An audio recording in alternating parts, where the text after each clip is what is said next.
그래서 이 평가 지표는 행정 중에 꽃이에요. 무슨 소리냐?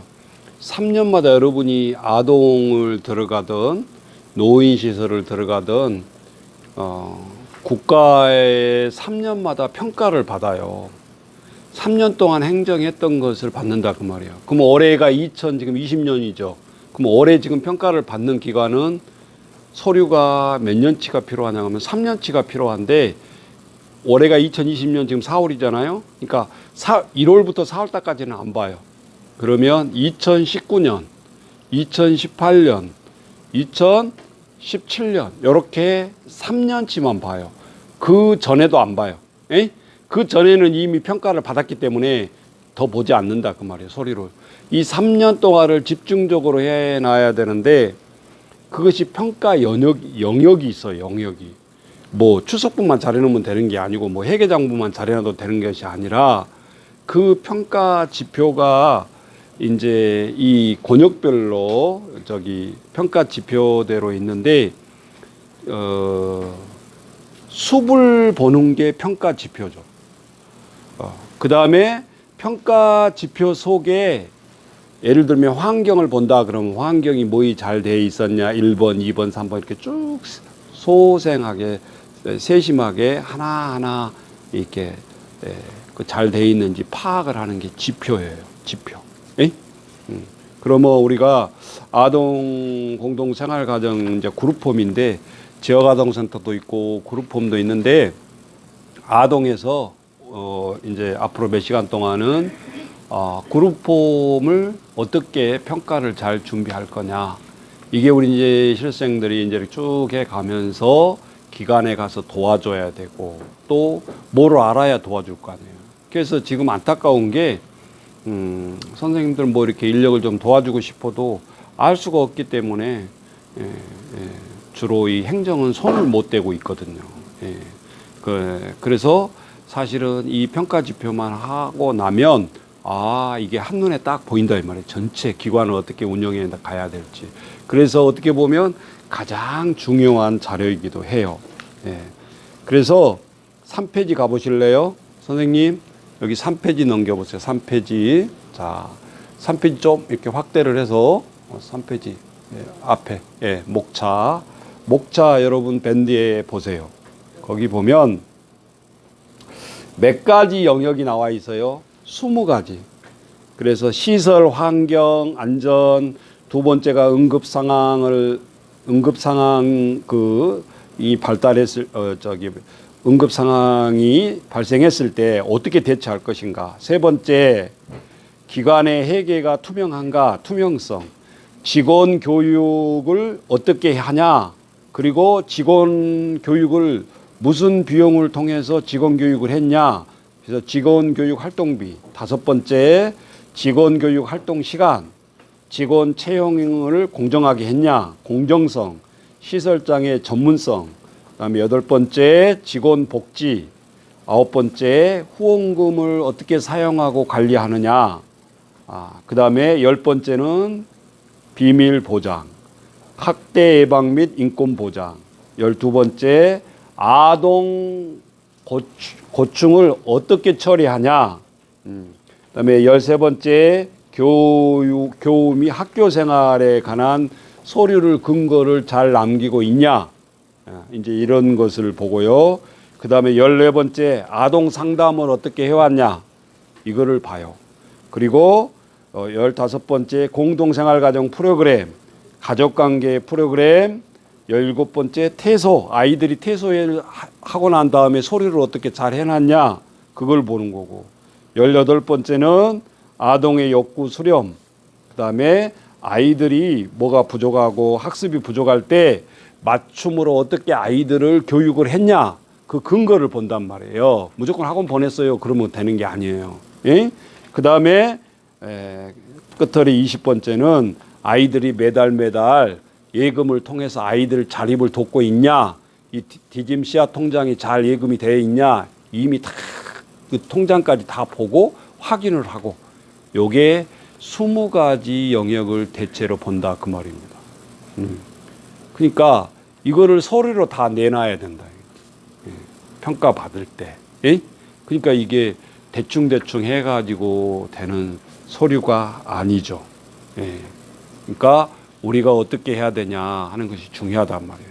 근데 한두 시간 가서 평가 설명회 들어보면 그냥 막 이론으로만 하니까 무슨 말을 어떻게 해야 되는지 잘 모른다 이 말이지. 예. 그런데 여러분이 오늘 여유를 갖고 지금 실습 지표하고 이 평가 지표하고 많이 중복이 돼요. 예. 그러니까 하나만 제대로 해도 사실은 그 실습 지표는 안 해도 돼 사실은. 이게 더 세심하고 더 정확한 거죠. 따지고 보면. 그래서 4페이지 펴보세요. 4페이지. 4페이지 보면 그룹홈 평가 가이드북 해가지고 나와 있죠. 이게 무슨 소린가? 제가 안산에서 평가할 때 교수님하고 같이 이제 두 사람이 한 조가 되어가지고 한 기관 가서 이 소리를 쫙 펼쳐놔요. 기관마다 가보면. 그러면 이 평가 지표에 의해서 하나하나 보는 거예요. 내가 즉흥적으로 보고 싶은 거 뭐 하나 내놔보세요. 이렇게 보는 게 아니라 이 지표에 맞춰서 그리고 지표에 맞춰서 3개년 것만 올해 우리가 평가를 한다 그러면 2020년 거 보여달라면 안 돼. 예. 이거 반칙이야. 에? 2019년, 2018년, 2017년 갑자기 2010년 거 가져와 보세요. 또 이것도 반칙이야. 예. 그러니까 실제적으로 전국에서 이것을 평가한다라고 공식적으로 딱 3개년 동안 준비하게 하고 그것을 통해서 3년치를 본다 그 말이에요. 아셨죠? 예. 근데 내가 평가를 가보니까 우리 선생님들이 얼마나 바빴으면 차마 내가 시설장이니까 지적을 나오면서 했어요. 사업 계획서라는 게 있는데 2017년도, 2018년도, 2019년도를 딱 내놨는데 연도가 안 바뀌어 있어. 에이? 그러니까 2017년도 것을 가지고 2018년도 만들었고 2018년도 가고 2019년도 만들기는 만들었는데 얼마나 바삐 만들었는지 연도를 못 고친 거야. 에이? 그러면 더 이상 다른 거 볼 필요가 없지. 그대로 옮겨놨다는 소리 아니에요. 근데 우리가 1년 계획을 세우는데 아무리 같은 돈으로 같은 운영을 한다고 그래도 3년 프로그램이 똑같겠어요? 조금씩 다르겠어요? 다르죠. 그러니까 손발이 잘 맞아야 된다 이 말이지. 다른 거 열심히 하니라고 거표지를 연도를 안 바꿨어. 그러면 되겠냐 그 말이요. 내가 나오면서 시설장님 연도나 좀 잘 바꾸시오 사업계획서 그랬더니 얼굴이 홍단무가 되는 거예요. 그게 다 나타나 버리잖아요. 교수님 여기 연도도 안 바꿨어요. 내가 이렇게 고자질하면 또 안 되잖아요. 그죠? 그러면서 나오면서 충고를 해주고 나온 적이 있는데 그만큼 현장은 바쁘고 시간이 쫓기는 대신에 우리가 행정하는 사람이 정신 바짝 차려야 됩니다. 그러면 어떻게 보면 처음 들어간 새내기 우리 사회복지사들이 그런 일을 하게 되는 거예요.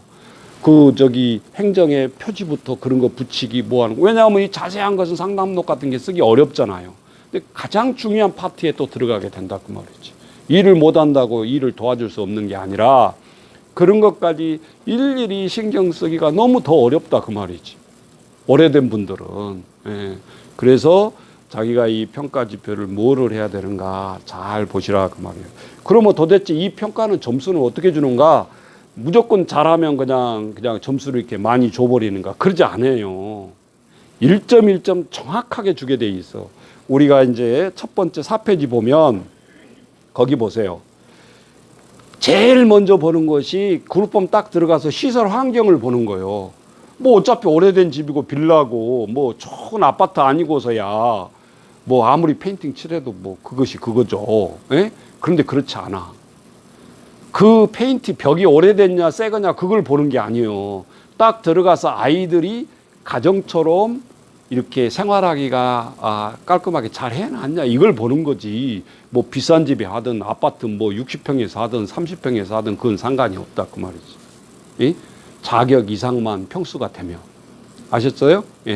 그러면 거기에도 점수가 뭐 굉장히 차이난 것이 아닌데 무엇을 보고 점수를 그럼 막 이렇게 체크를 하냐? 거기 있잖아요. 보세요. 자, 항상 이 평가 가이드북에는 5가지 유형을 통해서 요게 5가지가 다 제대로 갖춰져 있으면 여기 최고 점수가 4점. 그다음에 이 5가지 항목 중에서 한 가지가 좀 부실하다. 그러면 3점. 그러니까 우수 4점, 양호 3점. 보통 5가지 중에서 2가지밖에 갖춰져 있지 않아. 그럼 2점.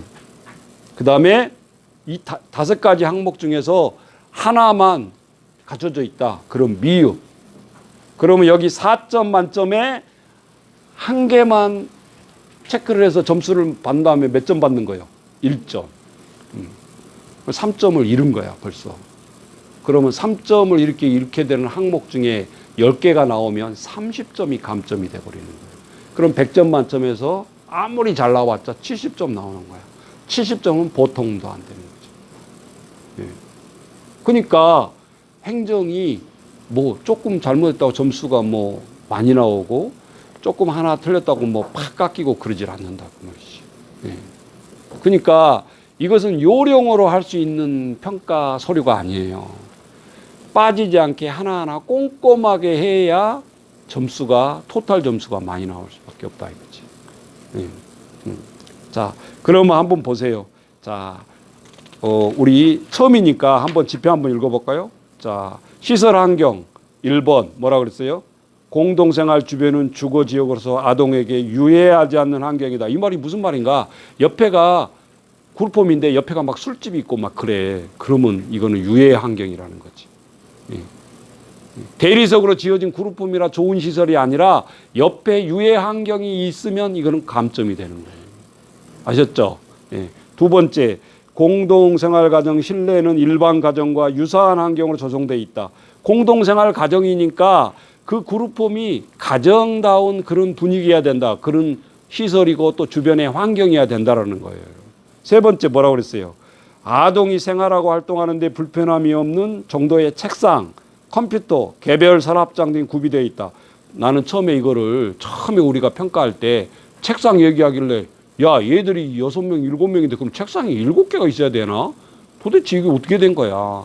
네. 한 개만 두더라도 우리가 방마다 책상을 둘 수가 없잖아요. 어디 우리 평범한 가정이 책상이 7개가 있는 가정이 어디 있어요? 그러니까 그런 의미가 아니고 누가 사용하더라도 그런 것들이 갖춰져 있냐? 그렇다고 방이 좁은데 그러고 책상 하나도 없으면 안 된다 이 말이지. 그래서 그렇게 보는 거고 또 서랍장도 보는 거고 치사 장비와 냉장고는 깨끗하게 관리되고 있으며 화장실 실내 환경이 청결하다. 실제 열어보겠죠 와서 평가. 에? 예. 뭐 평일날은 뭐 정리도 못하고 살았지만 평가받는다 그러면 얼마나 깨끗한지 몰라. 각 그룹마다 가보면 막 청결해 다. 예. 그렇게라도 잘 해놓는다 그 말이지. 예. 다섯 번째 뭐예요?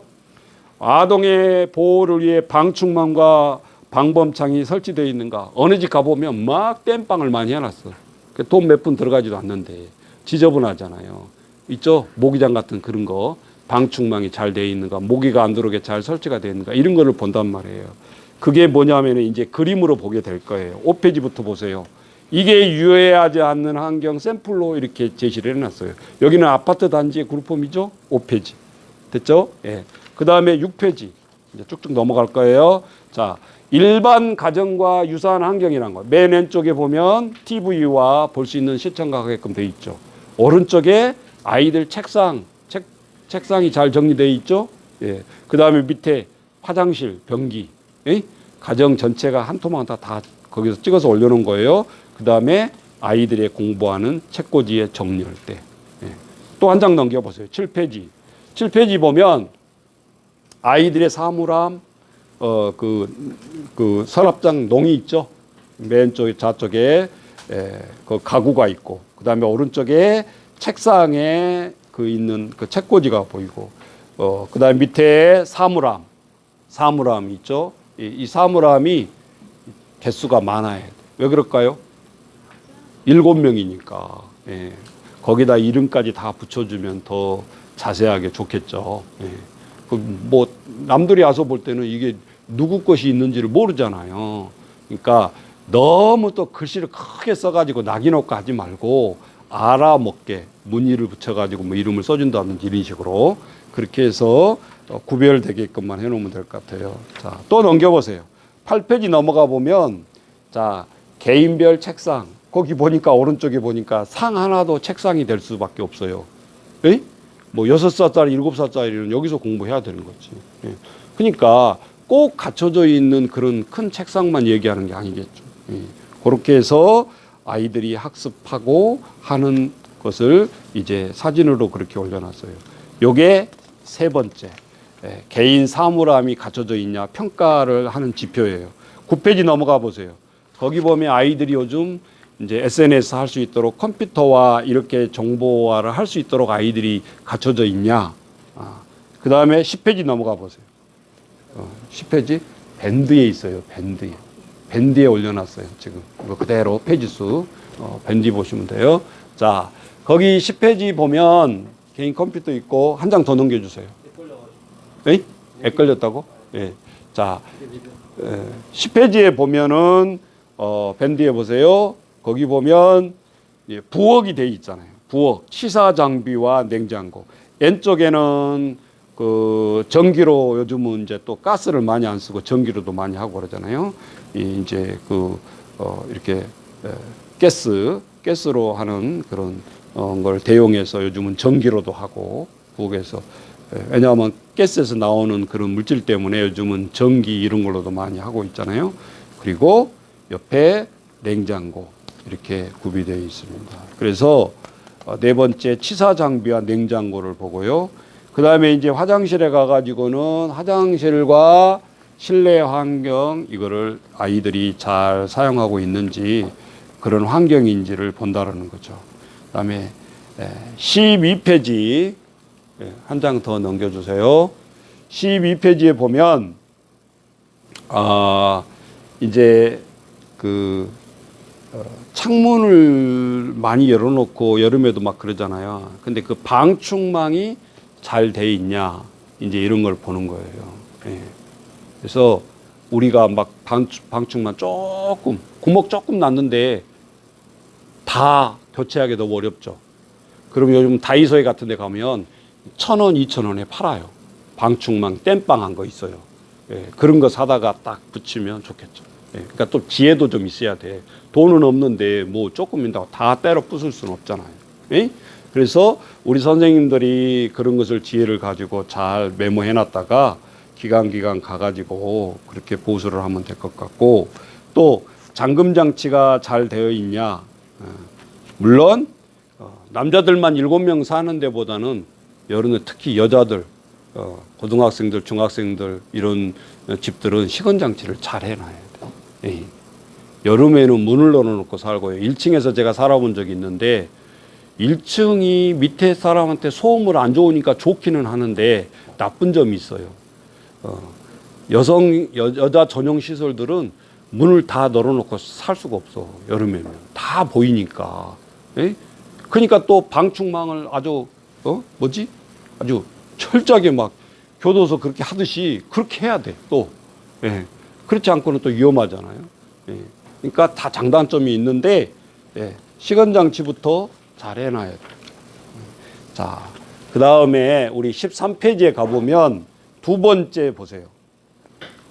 자, 이게 이제 평가 한 분야가 끝났어요. 아까 시설 환경에 대한 것이 다 끝난 거야. 두 번째 평가에서 보는 항목이 뭐예요?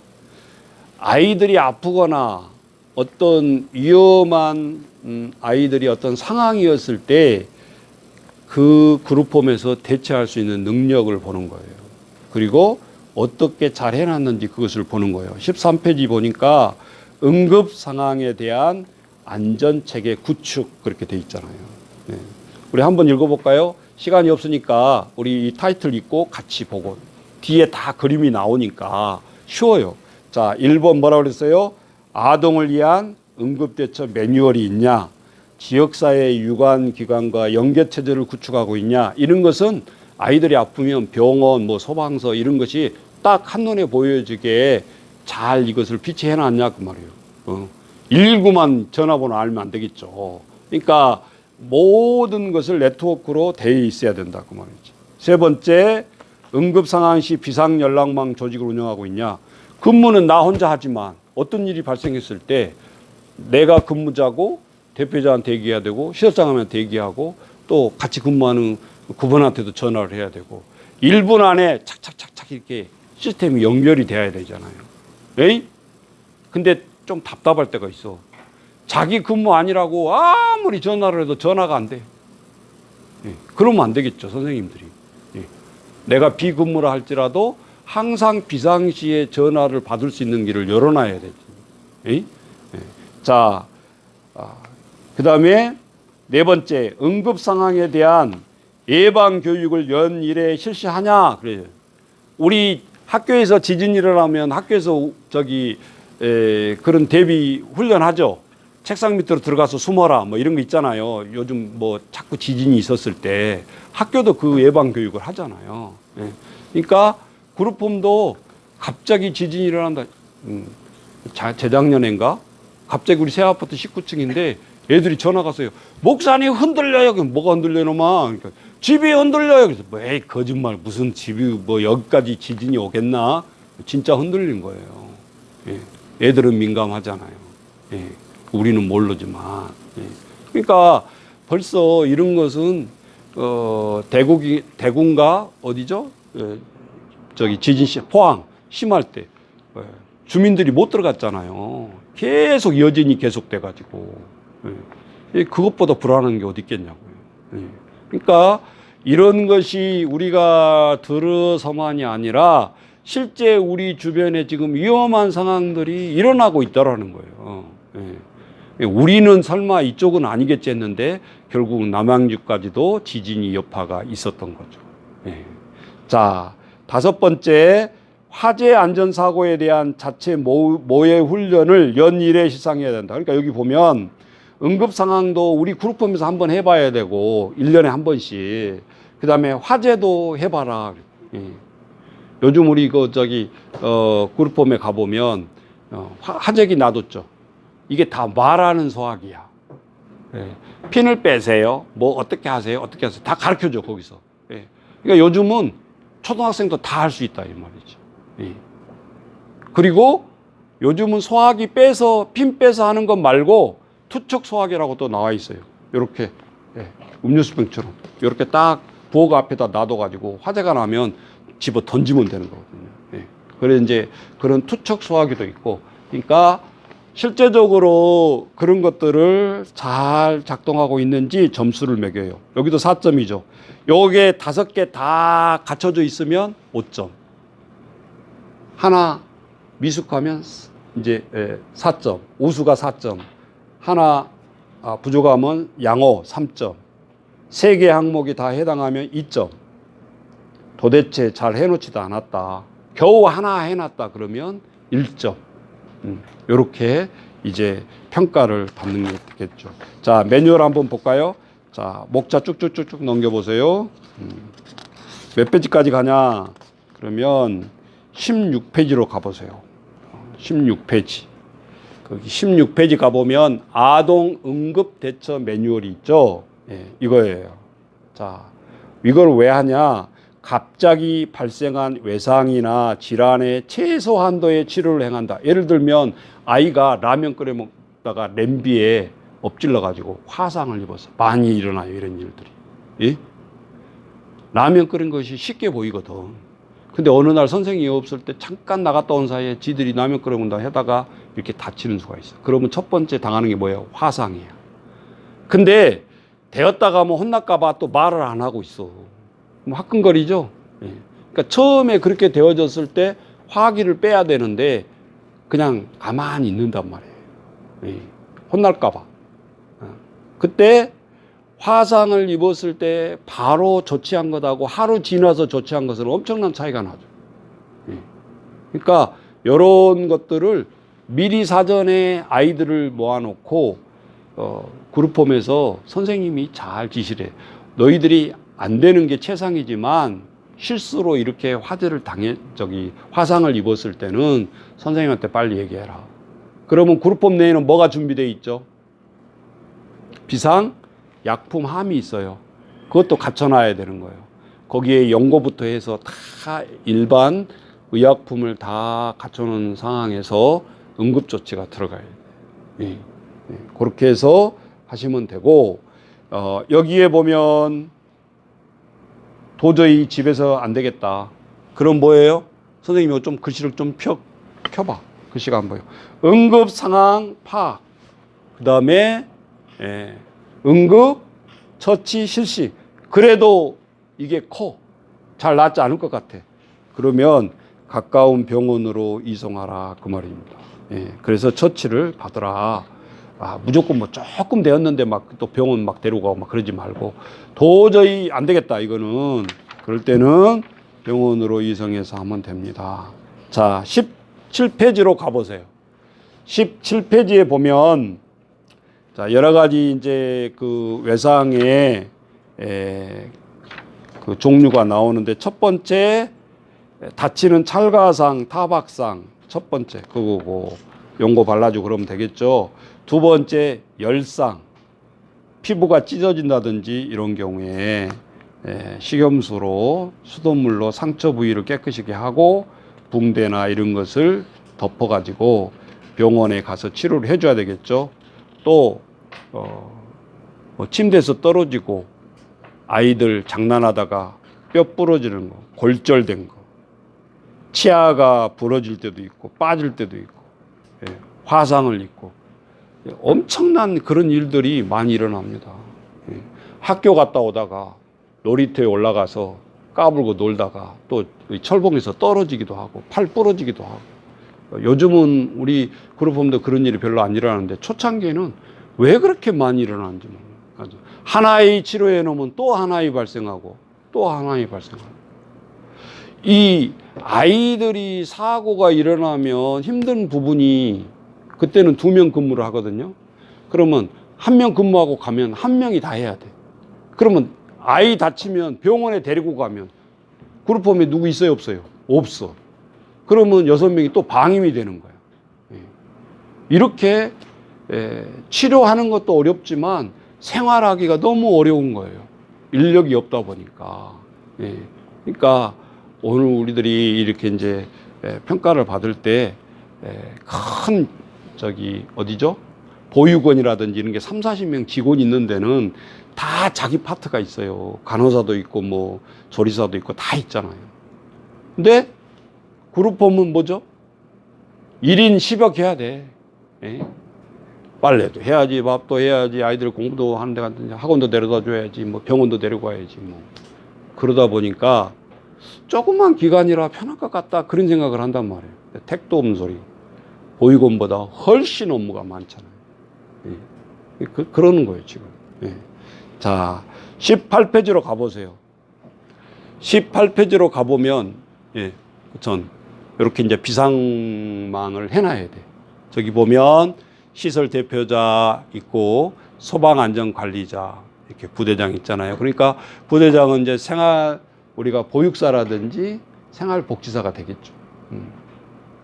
그래서 어떤 일이 일어나면 1분 안에 연락을 해가지고 쫙 비상으로 오게 하든지, 아니면 실장을 전화해가지고 어떻게 처리하라라고 지시하면 그에 따라서 같이 처리해 나가면 됩니다. 그 다음에 19페이지 보면 요거는 이제 연락망이고요. 20페이지도 이제 소방서나 약국 이런 연락망입니다. 그냥 넘어가도 되겠어요. 자, 21페이지로 가보세요. 자, 21페이지에 보면 응급 상황에 대한 예방 교육이 나옵니다. 자, 이거를 어떻게 응급 상황이 일어났을 때 어떻게 할 건가. 그래서 이거는 이제 예방 교육이니까 만약에 어떤 일이 일어났을 때 비상시에 어떻게 하겠냐라는 거예요. 제가 웃음의 소리지만 그때는 웃는 상황이 아니었어요. 아이들하고 저 매봉산에 운동도 할 겸 아이들 그렇게 운동도 시키고 그렇게 이제 군기를 잡으려고 애들을 이제 가지고 이렇게 데리고 갔어요. 근데 우리 선생님이 그때 이 당뇨를 앓은지를 잘 몰랐어. 예? 그래가지고 막 스리퍼 끊고 나왔는데 같이 막 뛰다가 운동장이 캄캄하잖아요. 갑자기 아이들이 그러는 거야. 선생님 안 보여요. 그랬더니 에이? 선생님 안 보이다니? 진짜 트랙 이렇게 운동장을 돌다가 저녁에 쓰러진 거야. 예. 그러니까 애들은 캄캄하니까 모르니까 막 뛰다 보니까 뒤에 선생님이 안 보이니까 몰랐지. 예. 다시 돌아가 보니까 이 당이 떨어진 거예요. 예. 그래서 쓰러진 거예요. 예. 근데 평상시에 애들이 자꾸 무슨 말을 하냐? 선생님이요 혼자 음료수 시켜가지고 박스로 시켜놓고 혼자만 드셔요 그러더라고. 예. 그러니까 나는 그 말이 무슨 말인지 몰랐어요. 나중에 알고 봤더니 그 무가당 그 뭐 사이다 같은 그런 걸 시킨 거야. 자기가 당뇨가 있으니까. 이제 아이들하고 이 단 음료수를 안 마시려고 이거를 산 거를 모르고 얘들은 선생님이 혼자만 시켜서 먹는다 그렇게 생각했던 거야. 예. 근데 그날따라 같이 운동장을 뛰다가 쓰러진 다음에서 알게 된 거예요. 근데 그 철부지 같은 아이들이 따라 나와서 다 슬퍼 끊고 추리는 거 하고 나왔는데 한 아이가 이 아이는 엄마를 통해서 경험이 좀 있는 아이예요. 예. 선생님 사탕 먹이면 돼요. 사탕 먹이면 돼요. 뭔 사탕? 예. 추리닝에서 빠져가지고 쪼그려다고 이 사탕을 2개인가 먹이지. 그리고 이제 우리는 겁나니까 여기 막 여기 오남리에 있는 한양병원으로 이송을 하러 가요. 예. 근데 진짜 약은 그 응급실에 가서 이 선생님이 회복된 게 아니었고 지금 생각해 보니까 사탕하고 쪼그레 그거 2개를 먹었으니까 거기 가서 버떡 일어난 거예요. 따지고 봤더니 그 다음날 어떻게 된가 가보자 그랬더니 일어나서 침대에서 게임하고 있어. 선생님도 살아나서. 우리는 모르니까. 그래서 여러분 사탕은 비상약이더라고. 사탕 아셨죠? 그냥 내가 먹으려고 사탕을 담고 다니는 게 아니라 그것도 비상약. 뭐 산에 간다든지 이럴 때는 반드시 가지고 다녀야 돼. 왜냐하면 나랑 같이 간 사람이 사탕을 안 먹는다 할지라도 혹시 쓰러져 가는 사람, 당이 떨어 쓰러가는 사람은 내가 약으로 줄 수 있다. 그 정도 상식은 알고 있어야 되겠더라 그 말이지. 자, 그 다음에 우리 21페이지인데 그냥 넘어가세요. 응급조치 요거 예방교육이니까. 자, 결과보고서가 있어요. 23페이지. 어떤 사고가 일어났을 때 이제 예방교육에 이렇게 했다라는 결과보고서가 평가서에 기록이 돼 있어야 된다 그 말이에요. 예를 들어서 아이가 이렇게 해서 운동장에 쓰러지고 선생님 쓰러졌는데 이렇게 예방조치를 했다. 사탕을 주고 응급실로 가서 치료를 받고 퇴원을 했다.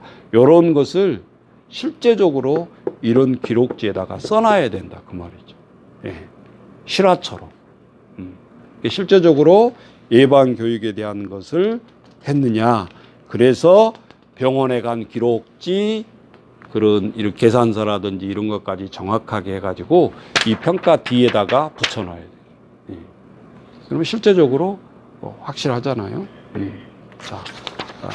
자, 그 다음에 우리 하나의 매뉴얼이 화재예요. 화재.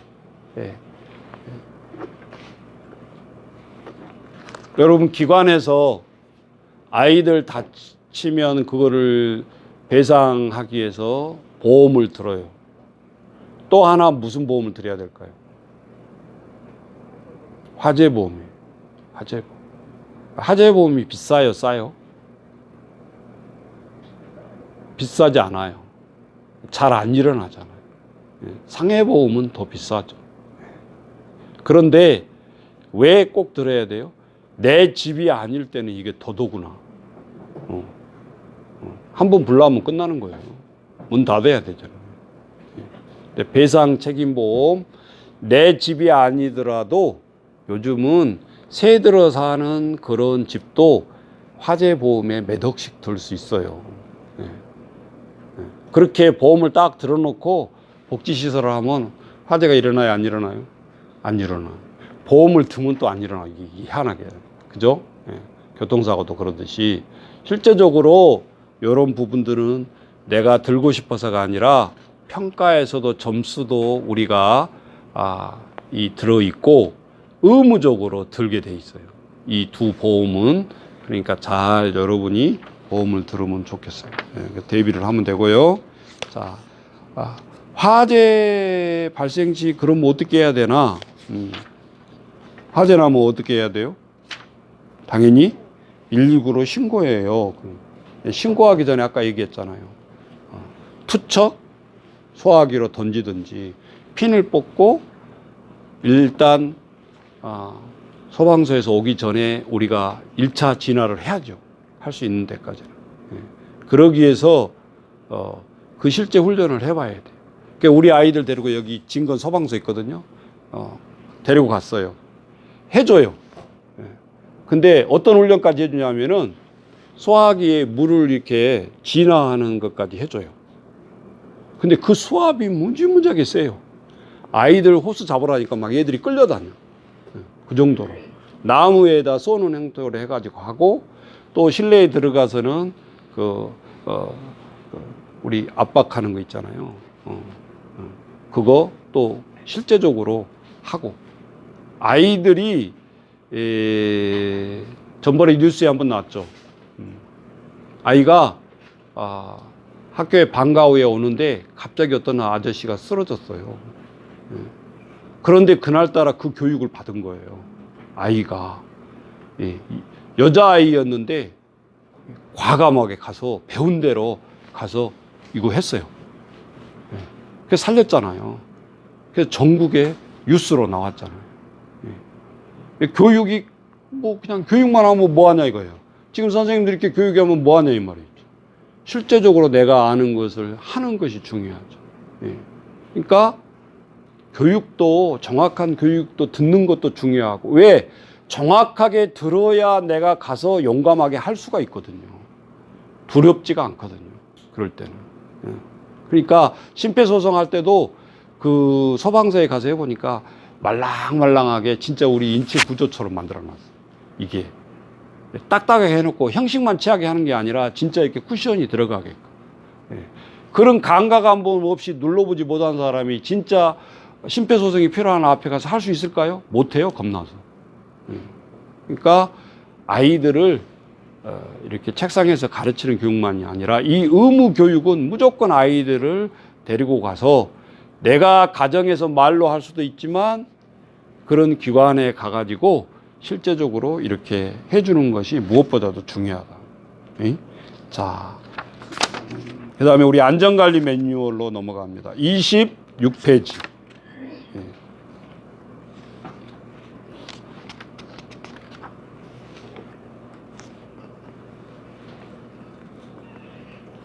한 번은 제가 예부에 멀리가 있는데 갑자기 선생님한테 전화가 왔어요. 시설장님, 전기가 다 나가버렸어요. 막막하죠? 야, 지금 보이는 게 그건 뭐 있어? 아무것도 없어. 실제 여기 있는 전기가 다 나가버렸어요. 기관에서. 선생님, 그럼 우리는 어떻게 해야 돼? 야, 오늘 전기 나갔으니까 집에 가자. 그러고 다 보내? 실제 해보란 말이에요. 여러분 어떻게 하면 좋겠어요? 한전? 한전이 전화한 것도 있지만 한전이 가까이 있질 않아. 막 바로 오질 않아. 그러면 우리가 가장 가까운 무기가 뭐죠? 내가 생각해내는 거예요. 이거는. 후레쉬도 막 이렇게 비치해 놓긴 하는데 불 다 나가버리면 어디 있는지 생각도 안 나. 솔직히 말하자면. 후레쉬 막 찾고 막 그러잖아요. 옛날에는 촛불 났는데 촛 끼고 그런 시대가 아니야 요즘은. 여러분이 너무 좋은 이 핸드폰이 있잖아요. 핸드폰. 그래서 딱 올리면 이게 후레쉬 켜지죠. 그래서 평상시에 늘 뚝배부통이 어디 있는지는 알잖아요. 이걸 켜고 가서 그날도 아무 별 사고가 아니었어요. 가끔 한 번씩 분전판에 전체 스위치가 이게 가끔 다운됐다가 올라갔다 그러더라고. 그래서 다 안 들어온대. 한쪽만 어디 안 들어온 것이 아니고, 그러면 벽의 스위치 문제도 아니고 위에 전등의 문제도 아니잖아요. 그러면 원 스위치에서 이게 다 나갔다라는 소리야. 그러면 딴 데 보러 가면 안 되고 실제 원 배전판 바깥에 있어요. 주로 큰 계단 같은 데 보면. 근데 우리 선생님들 시키면 겁나가지고 못 올리더라고. 예. 이게 굉장히 힘을 줘야 돼요. 근데 내렸다가 다시 올려야 되거든요. 그러면 전체 딱 들어오면 끝이야. 이것만 올리면 원상 회복인데 이걸 못해. 예. 보이나요? 그러면 네. 그러고 열어보세요. 버튼 누르세요. 그러면 철 같은 거 딱 누르면 톡탁 나와요. 그러면 열어. 그러면 속에 원 스위치가 있어요. 큰 스위치. 이 건물 전체 스위치다 그 말이에요. 이게 내려가 버렸으니 다 안 들어오는 거죠. 3층까지 1층부터 다 안 들어오는 거예요. 그러면 이게 큰 고장인다 하고 한전 해봤자 아무리 빨리 전화해봤자 2시간 내에 못 옵니다. 그러면 끝나는 거야. 얘들 2시간 기다리라고 같이 보내야지. 그래서 내가 실제 상황을 해보니까 그때는 분전판에 가서 용기를 줘야 돼요. 선생님한테. 이 전기를 안 다뤄본 사람은 전기를 굉장히 무서워합니다. 이 촉 하나 떨어졌어도 못 가는 남자들도 많아요. 이거 돌리기만 하면 되잖아요. 실제 대한민국 남자들이. 기술 시간에 많이 배웠지만 실제 떨어지면 벌벌벌 떤단 말이에요. 남자들도. 그러니까 평상시에 훈련을 해야 되는 거예요. 그룹홈 아이들도 이렇게 만약에 떨어졌잖아요. 그럼 선생님이 갈지 말고 야 누구 전구 사오라게 해가지고 가는 거예요. 그게 자리훈련이에요. 저 혼자 살 때 떨어지면 어떻게 할 건데. 그러니까 실제 이렇게 일이 발생했을 때 제일 좋은 공부죠. 그리고 두려움을 다운시켜주는 거예요. 한 번만 해보면 자신감이 생겨요. 지금도 이제 하버드 이게 우리 제가 동생은 떨어지면 선생님한테 무슨 말 하면 한 번 해봤잖아요. 크니까 뭐 전화해도 뭐 어떻게 하란 말 안 해도 이제 힘을 줘서 올린단 말이에요. 겁이 안 나니까. 예? 그래가지고 뭐 어쩔 때는 무엇이 퍽 해가지고 뭐 내려갔대. 내가 전화선으로 퍽 했는데 내려갔다는데 무슨 말인지 어떻게 알겠어? 내가 전공 기술자는 아니잖아. 그러니까 나도 답답하잖아. 그렇다고 얼마나 깝깝하겠어요. 불이 다 내려가는 상태에서는. 이게 예고 없이 나가버리니까. 그러니까 이제는 불이 나가도 전혀 두려워하지 않는다. 경험이 있고 이거 하면 대부분 다 오. 그러니까 중간에 또 스위치가 몇 개씩 있는데 그것은 가부하가 올라가면 떨어져요. 예를 들어 뭐 밥솥이라든지 뭐 온수기라든지 식기세척기계 3개를 동시에 돌려버리면 가부하 걸려버려요. 그러면 중간에 있는 스위치가 탁 떨어져 버리는 거예요. 근데 딴 데는 다 불이 와. 그 전선에 있는 벽만 떨어지는 거예요. 그때는 어떻게 해야 될까요? 예? 그때는 3개를 동시에 쓰지 말고 1개 지금 당장 필요한 것에 집중하고 2개는 빼고 다시 스위치를 올려주면 회복이 돼요. 그러니까 이렇게 한 번 혼나면 그 기기를 못 쓰는 거야, 이제는. 두려워가지고 자꾸 떨어지니까. 근데 여러분 생각해 보세요. 전기가 기기가 작아도요 굉장한 전력을 먹는 게 커피버터예요. 순식간에 끓잖아요. 그러니까 전열기구가 작다고 전기를 적게 먹는 게 아니거든요. 그러니까 이제 우리 선생님들이 그것만 명심하면 돼요. 한 코드에 문어발처럼 해가지고 많은 전력을 동시에 쓰면 안 된다. 그게 화재의 위험이 된다. 똑같은 코드인데 웬만해서 떨어지지 않는 코드가 있어요. 그것도 여러분 팁이야. 한 25,000원 정도 이렇게 콘센트를 똑같은 10,000원 주면 살 수 있는 것이 한 25,000원 하거든요. 여기 앞에 콘센트 있잖아요. 여기 연결해 놓은 거예요. 저기 저런 게. 웬만히 써서는 떨어지질 않아요. 그러니까 일반 보통 코드하고 달라요. 저 코드로 에어컨도 쓰고 그렇게 하게끔 나온 거예요. 그러니까 특수 코드를 사시면 돼. 그것도 이제 저도 이제 아는 거 얼마 이제 오래 안 됐는데, 그런 것을 우리가 예방을 할 수 있고요. 전기 누전이나 이런 것을 예방할 수가 있어요. 전기 코드, 보통 코드에다가 6개를 꼽아보고 그 전기 선을 내가 달아보니까 정말 뜨끈뜨끈해요. 과부하가 걸린다라는 거죠. 그리고 열이 난다라는 것은 화재가 일어날 예비 단계라는 거예요. 그래서 한꺼번에 쓰지 못하도록 한다. 자, 그 다음에 우리 27페이지 넘어서 보십시다. 자, 29페이지로 가보세요. 아까 했던 말이 다 반복되고 있어요. 감전, 합선, 누전 이런 전기 재난을 어떻게 예방할 것인가. 아까 이런 코드라든지 이런 부분들을 이제 오버가 되지 않도록 잘 구별해서 쓰고 실제적으로 할 수 없이 코드를 연결해야 되겠다라는 것은 이제 이렇게 특수 코드를 사가지고 연결해서 쓰시면 돼요. 그러니까 모르면 철문점에 가면 특수 코드 용량이 이렇게 할 수 없이 코드로 에어컨을 써야 되겠는데요. 그러면 그 아저씨가 특수 코드를 줘요. 그냥 콘센트 코드 주세요. 그러면 일반 거 주고 싼 거 아셨어요? 예, 한 25,000원 정도밖에 안 되니까 그거를 기억 잘 해놨다가 가정에서 위험하지 않도록 잘 쓰면 될 것 같아요. 자, 31페이지 화재 발생 시 대응 방법 했고요. 실제 소화기 뿌려본 사람, 핀 뽑고 실제 뿌려본 사람 했어요? 네.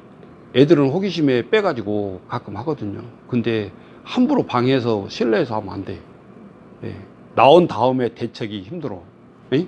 하고는 싶은데, 그러니까 실제 바깥에 같은 데 나와가지고 아이들한테 직접 해보게 해야 돼. 담력이 있어야 진짜 한다니까요. 한 번도 안 해본 애들은 절대 못해. 화재가 일어나. 예. 근데 그거 안 하면 아이들이 아무것도 안 할까요? 해요. 예. 전기에 불이 났는데 막 바가지로 물을 끼얹는다든지. 예. 이제 이런 짓을 하는 거야. 정 못하면 막 이불 갖다 덮은다고 막 이렇게 하고. 예? 예. 그러니까 아이들이 교육을 안 하면 아무것도 안 하는 게 아니라 불난데 부채질 할 수 있다 그 말이지. 그러니까 제대로 가르쳐 놔야 된다. 호기심 있을 때.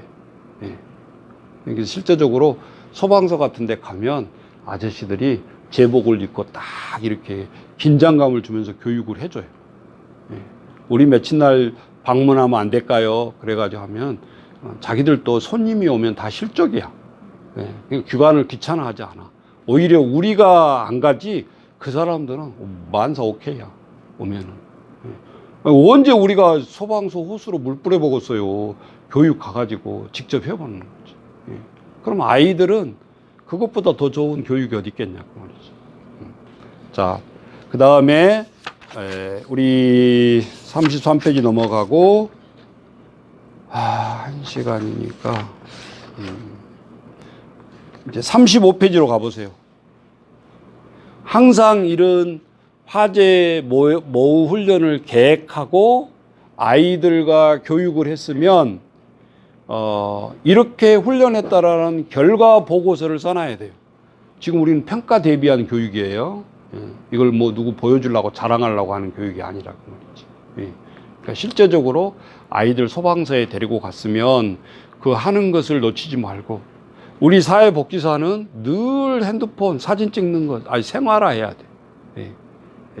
어떤 것이라도 다 사진을 찍어야 된다. 그렇게 해서 이 평가서를 모의 훈련 결과 보고서를 잘 써놓으면 좋은 점수를 받겠죠. 자, 36페이지 또 하나의 패러다임이 바뀌었어요. 이거는 회계를 투명하게 잘 하느냐는 거예요. 전혀 이제 주제가 다르죠. 이런 것은 이제 시설에서 돈 관리를 어떻게 잘 하느냐 이걸 보는 거예요. 근데 어떤 집에 갔더니 한 교수님이 농담인가 하고 했더니 몇 년 전에만 해도 저 산골짜기 그룹홈에 갔는데 어떤 나이 많으신 두 시설장님이 있는데 그분들은 뭐 공부를 우리 지금 복지자 자격처럼 이렇게 막 하는 시대가 아니었기 때문에 우리 초창기에는요 사회복지 상급이 있었어요. 그냥 줬어. 이렇게 교육 몇 시간씩 하고. 그런데 이 정보 시스템을 이용하라 그러니까 거의 할아버지급이 되는 분들이 이걸 할 수 있겠어요. 그런데다 서류가 한 50개나 넘으니까 할 수가 없어. 그러니까 슈퍼에 가서 물건 사고 그냥 바구리에다가 영수증을 차곡차곡 세워놓은 거야. 그래 놓고 나중에 평가하러 온다 그러니까 그렇게 해놨다라는 거죠. 뭐 경북이나 어디 산골짜기나 뭐 이런 데가 없어서 지어놓은 말은 아닌 것 같고 비슷한 시설들이 있었던가 봐요. 그래서 교수님하고 둘이 평가하러 들어갔는데 애들 두세 명이 있는데 그 시설에다가 이 50개가 넘은 서류를 다 내놓으라 할 수가 없겠더라는 거예요. 그리고 거기 가서 딱 보니까 이거는 아무리 평가는 평가지만 이거는 그분들이 담당하기는 너무 어렵다 이런 생각이 들더라는 거예요. 그래도 평가 지표위에서 평가를 해야 되니까 평가를 해야 되겠죠. 그럼 회계는 어떻게 평가해야 되는데 한번 보세요. 5가지. 자, 첫 번째가 뭐예요? 나는 인터넷을 못해요. 그러고 이 정보 시스템을 안 들어오면 그것 자체가 벌써 감점이잖아요. 그래서 복지정보 시스템 통해서 회계 처리를 하고 있다. 그리고 수입과 지출원이 지정되어 있다. 예산서와 결산서가 공개되고 있다. 회계 관련자에 대한 재정 보증이 되어 있다. 5번째, 클린카드 기능이 있는 보조금 전용 카드를 사용하고 있다. 뭐 특별한 건 아니에요. 지금 우리가 카드로 쓰고 있는 것이면 다 되는 거예요. 그리고 정보 시스템을 사용하고 있으면 어기는 게 하나도 없어요. 다 해당되는 거예요. 이렇게 해서 한 개라도 지금 미흡이 되고 있으면 이제 감점을 당하고 우수, 양호, 보통, 미흡 이렇게 평가를 하고 있다 그 말이에요. 자, 그러면 37페이지 가보세요. 사회복지 정보 시스템이 뭔데 그러잖아요. 이거요. 그림으로 보세요. 여기 앞에 보세요. 여러분이 사회복지 정보 시스템 네이버에 딱 치면 이 창이 떠요. 근데 전국에 있는 모든 복지시설이 이 창에다 놓고 회계 행정을 하는 거예요. 여기다가 다 소리를 집어넣는단 말이에요. 기관마다. 에? 잘 보세요. 그러면 기관마다 우리 평강 꿈나무집이면 평강 꿈나무집 코드가 있어요. 뭐 B29070 이렇게 보건복지부에서 우리가 인간에서 여기 정보 시스템에 신고를 하면 거기 고유번호증하고 신고증 보내세요. 그래가지고 비밀번호 코드를 줘. 우리 주민번호 주듯이. 그러면 그게 우리 기관의 평생 코드가 바뀌지를 않아. 아셨어요? 그리고 비밀번호는 줄까요? 내가 해야 될까요? 내가 해야 돼. 그거는 누가 주는 게 아니잖아요. 그리고 자꾸 노출될 수 있으니까 2, 3년 만에 한 번씩 바꿔주는 것도 좋죠. 에이? 그렇게 하고 나중에 보건복지부에서 우리 비밀번호를 알고 들을 수는 없잖아요. 그러니까 다른 기관들이 우리 집을 볼 수가 없는 거죠. 비밀번호를 모르니까. 네. 그래서 이것을 통해서 다 여기다 입력을 해놓는 겁니다. 자, 팁 하나 또 줄게요. 매일매일 일지 쓰는 거 있죠? 네. 네? 그것도 여기서 다운받아서 여기다 써가지고 여기다 입력을 해놔요. 그리고 나중에 프린팅을 쫙 하면 돼. 네. 네. 여기다 입력을 하고 또 쓰는 방법도 있겠지만 여기다 저장을 해놔요. 어디 프로그램 갔다 왔어. 영화관에 갔다 왔어. 그것도 프로그램 일지 써가지고 여기다 저장을 해놔요. 네. 그럼 나중에 영화관 갔을 때 찍어놓은 사진 있죠? 요것만 캡처해가지고 딱 중간에 집어넣으면 완벽. 네. 그러니까 이걸 모르면 정보 시스템을 못 이용하면 엄청 일이 많아지겠죠. 다 손으로 써야 되니까. 아셨어요? 네. 자, 그러면 팁 하나 또 드릴게요. 내가 그룹홈을 취업하려면 무엇부터 잘해야 되겠어요? 컴퓨터 난 못 다룬다. 컴맹이다. 아니 가서 몸으로 때우는 일하고 뭐 밥만 하고 청소하고 그 일만 할 수도 있어요. 그러나 엄청 불리하다는 소리예요. 그 말이. 운전면허증이 없다. 운전 안 하고 근무할 수도 있어요. 그러나 굉장히 불리하다는 소리죠. 그래서 내가 뭐라고 그랬어요? 컴퓨터 잘 다뤄야 되고, 어느 부서에 취업하든지 엑셀 잘 해야 되고, 면허증 장롱면허 말고 늘 연습도 해놔야 돼. 그래야 여러분이 어깨에 힘이 들어간다 그 말이죠. 근데 세계가 다 부실하다. 그러면 이거에도 막히고 저거에도 막히고. 그러니까 일을 행정은 안 하려고 그러고 자꾸 몸으로 때우는 대로 가려고 그런단 말이야. 나 자신이. 특히 50세 넘은 사람들이 정신 바짝 차려야 돼.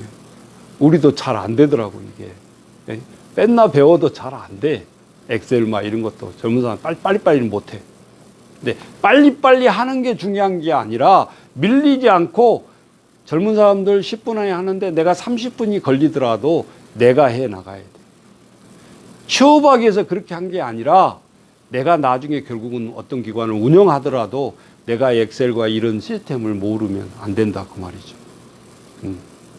허당. 밑에 직원을 두고 있지만 내가 알 수 없으면 허당. 아시겠죠? 예. 그래서 내가 일을 안 하더라도 시스템을 정확하게 이해하고 알고 있어야 된다 그 말이죠. 예. 자, 그다음 회계 처리는 이렇게 하시면 되고요. 자, 38페이지 보면 자세한 것은 이제 회계 분야는 또 한번 할게요.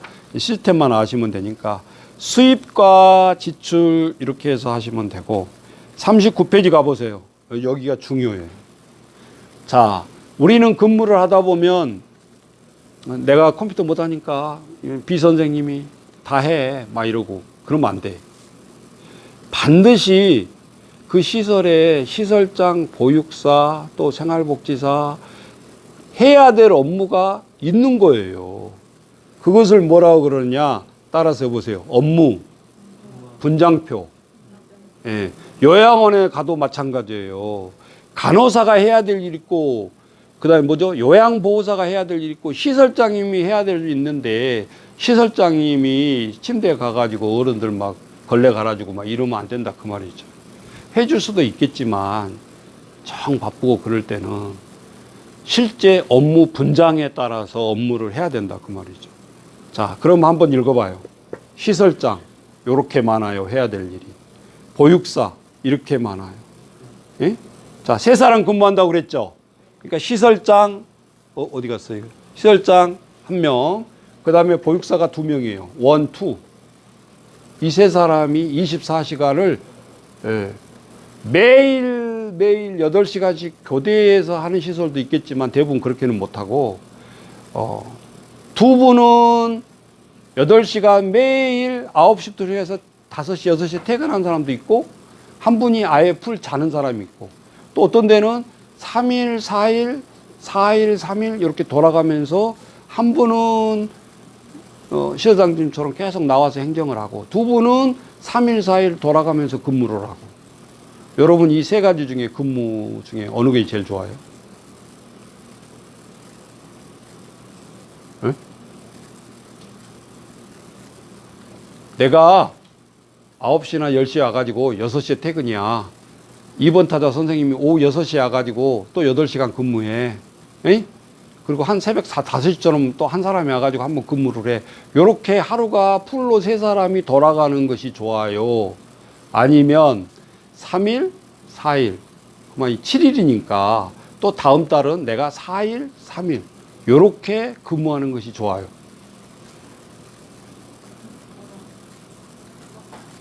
당연히 답을 딱 할 수가 없어. 왜?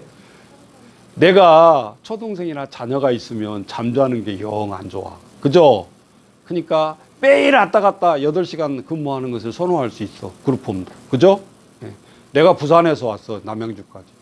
방도 안 얻었어. 먹고 자야 돼. 예? 그럴 사람은 그냥 3일 근무하고 4일 내가 근무 아닐 때 뭐 집을 내려가든지 또 공부를 하든지 할 수 있으니까 그렇게 하면 좋겠죠. 예. 그래서 후자가 전국의 그룹홈의 근무 스타일이 굉장히 많아요. 거의 8, 90%. 예. 아셨죠? 예. 그래서 이 지역아동센터하고 전혀 근무 스타일이 다르잖아요. 그죠? 예. 우리는 무조건 10시, 11시 또 뭐 더 빠른 데는 9시 와가지고 밤 7시, 8시, 9시 이렇게 퇴근하지 매일 왔다 갔다 하는 거예요. 예. 지역아동센터는 빨간 날은 또 다 쉬잖아요. 예. 그룹홈은 쉬지를 못하고 또 해야 되고 돌아가면서. 예. 그러니까 장단점이 다 있는데 전혀 이용시설하고 생활시설은 근무 패턴이 다를 수 있어요. 자, 거기 시설장 한번 볼래요? 빠른 속도로 한번 읽어보세요. 여러분 이거 한번 쳐다보는 것하고 안 보는 건 엄청난 차이가 있어요. 시설장은 뭔 업무를 해야 돼요? 시작. 시설 운영 및 시설 관리, 총괄 관리야. 인사는 채용하고 하는 그런 거예요. 인사, 회계, 안전, 보안, 행정, 조직. 세 번째, 회계 중 수입원과 지출원 담당, 시설 입퇴소 관한 사무, 아동 종사자의 인권 및 복리 후생, 사업 계획 및 실행, 평가 승인 및 감독, 대외 업무 총괄, 예산 기획 및 집행 관리, 아동 보육 및 관련 서류, 운영위원회 및 각종 규정 관리, 원정 및 재증명에 관한 사무 처리, 문서 접수 및 각종 공부, 장부, 보고서 관리, 후원 홍보 및 각종 지원의 사업 관리, 아동 종사자의 고충 처리, 개인정보 열람자. 실장이 땡그랑 노는 사람이에요? 아니죠. 이렇게 많은 거예요. 오, 시설장이 그냥 밖으로 내도는 사람인 줄 알았는데 아니네. 해야 될 일이 업무가 엄청 많잖아요. 자, 보육사. 자, 보육사는 똑같아. 자, 두 사람이니까 한번 해볼래요? 아동 보육 및 상담, 생활 지도에 관한 사항, 아동 자립 지원 관련 서무, 프로그램 기획 및 운영 관리, 건강, 영양 및 위생 식수, 급식 집행 관리, 차량 안전 및 관리, 지역 사회 자원 및 자원봉사 관리자 업무. 정말 자원봉사 우리 여기 뭐죠? 빙고 같이 이렇게 칸 쳐놓고 한 거 제가 설명했죠? 예, 그런 거예요. 그러니까 그거 하나만 해도 얼마나 힘이 드냐 이거지. 일이 찾아서 하려고 하면 끝이 없어요. 그룹은. 그냥 아파트에서 뭐 대충 이렇게 하는가 보다 그게 아니라. 자, 40페이지 넘어가 보세요. 이제 이거 우리가 보고 넘어가면 되는 부분들이에요. 예산서와 결산서가 실제 이렇습니다라고 이렇게 보여주는 거예요. 정보 시스템이 들어가면 이렇게 다 나와요. 예. 무슨 공동생활 가정 해가지고 비밀번호 치면 그게 다 들어가 있다. 그 다음에 41페이지 보세요. 우리가 취업하면 신원보증한다고 막 그러죠. 재정 신원보증 공제 가입 증서 해가지고 올려놨잖아요. 거기도 보니까. 그죠? 예. 자, 그 다음. 우리 조그마한 아파트 같은 이런 시설인데도 거기 카드가 몇 개예요? 예? 예? 8개. 이건 작은 거예요. 예. 우리 뭐 사업하고 프로포즈를 된다 그러면 또 다 따로따로 해야 돼. 예. 그러니까 우리 선생님이 나보고 그때 통장 20개 보고 목사님 굉장히 부자네. 와서 봐라 부자인가. 예. 통장에 보니까 껍데기만 있는 거 사실은 사업 끝나면 제로가 되잖아요. 예. 그 통장마다 섞어서 돈을 쓸 수가 없어요. 예를 들어서 1,000만 원 이 사업을 땄잖아요. 그러면 1,000만 원짜리 사업 통장하고 카드가 따로 있어야 돼요. 예. 그럼 1,000만 원짜리 5개 사업을 따왔다. 그러면 통장 5개, 카드 5개. 목사님 불편해요. 카드 하나 더 만들어주세요. 그러면 카드가 1 플러스 1이 들어가니까 10개가 되는 거예요. 종사자 하나, 나 하나. 그죠? 예. 그러니까 끝이 없는 거예요. 예. 그러면 이거 그냥 몰아서 하면 안 되냐? 그러면 아웃돼. 잘못하면. 그렇게 돈 쓰다가. 예. 그래서 하나하나 다 이렇게 써야 돼요. 이 카드가 하다 많고 통장에 하다 많으니까 어떤 일이 생긴 줄 알아요? 뭐 클릭하려고 했는데 여기서 링크해서 이렇게 하려고 했는데 딴 통장에서 나갈 때가 있어. 에이? 아차 하면 졸다 가면 이게 20개 30개잖아요. 그러면 이 클릭해서 이렇게 인터넷 뱅킹으로 해야 되잖아요. 근데 분명히 내가 여기 눌렀는데 오만 돼서. 예. 또 내가 해보면 우리 선생님들이 전화가 와. 목사님 퇴직 적립금이 내 통장으로 들어왔어요. 에이? 보면 월급 나오고 뭐 또 몇십만 원이 또 들어간 거야. 예. 그런 일들이 발생합니다. 실제적으로 우리가 이 행정을 하는 사람은 깜빡 졸면 실수를 해요. 이런 부분들은